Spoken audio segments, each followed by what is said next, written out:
So here's a little bit of a part two to that last video I just made. So these other bolts here, the very first ones I spoke about, there's 6 of those. And the torque spec on those is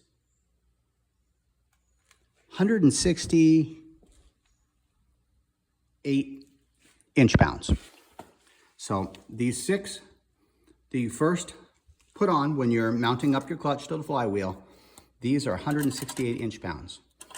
These other ones that are the adjustment for your PTO clutch, this nut gets torqued at 159 inch-pounds.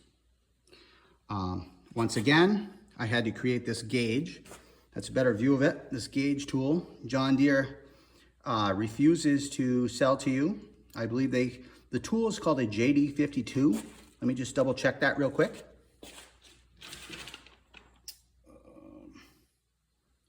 JDG52 is what they call that tool. If you go to a John Deere dealer and try to order it, they will actually, when they look it up on the computer, if the guy is an honest guy trying to order it for you, he will actually get something that says something like price out of stock. But when it finally makes its way to the manager, that means they will not sell you the tool. I was lucky enough to find these measurements on the internet, which I will share with you, and cut a piece of plexiglass out to match it. And that's how I was able to measure my clutch finger bolts. I also wanted to mention, you really need to use Loctite. I've got a bunch of red Loctite on there. There was some white that was mixed in. That's why that bolt looks weird. Won't hurt it any, but red Loctite, and as you can see, I went to town on it. Some of these clutch kits will have a metal tab that you can bend up around the nut, and you could certainly do that. If you had a little MIG welder, you could even put a tiny dab of weld there if you wanted to.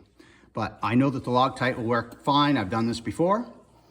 Once again, you are taking your gauge and you are putting it, move my hand out of the way, from your flywheel. It goes across the top of the bolt that you're trying to check. It just barely kisses the top of it, and then it touches flush on the other side of the flywheel like that. And that is how you use that gauge. So anyway, I think that's about it. That's all I wanted to share about that. Oh, and the 3 finger bolts that I am talking about, those need to be torqued to, let me see.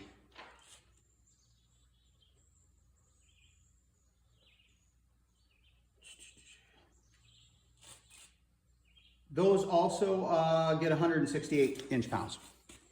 And that's what I had torqued those to earlier. So anyway, I just wanted to share that with you. This is a John Deere 970. The same clutch is in the 1070, and I believe the 870 as well. Could be other models. But anyway, another little key piece when you want to split one of these tractors, make yourself some feet. It really doesn't take that long to do. You just weld a little piece of metal to any kind of metal you have to make a little bit of a foot. Pull off the loader mount, and you can bolt it right to the tractor. And it holds that whole rear end up for you, keeps it exactly how it was when you split it, makes it really easy to put back together. And my little trick for these small tractors like this, what I like to do is I use an engine hoist.